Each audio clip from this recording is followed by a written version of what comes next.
Dentuman rebana terdengar kompak di serambi Masjid Al-Ra'iyah, Jalan Pom 9. 15 ibu-ibu duduk berbaris, menabur rebana dan marawis sambil melantunkan sholawat.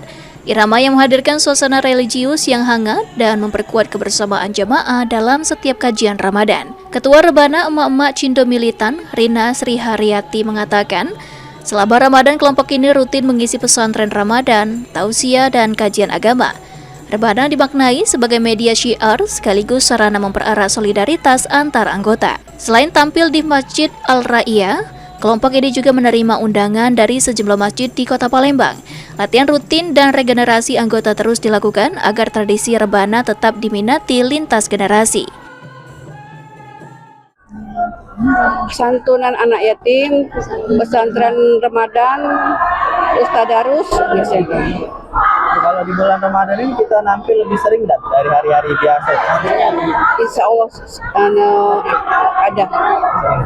Satu siar agama, sambung silaturahmi sesama jemaah.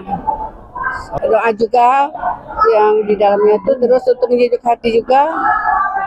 Dari Masjid Al-Ra'iyah Palembang, dentuman rebana menjadi irama syiar yang memperkuat nilai spiritual dan kebersamaan masyarakat selama Ramadan 1447 Hijriah. Muhammad Aidil, PAL TV.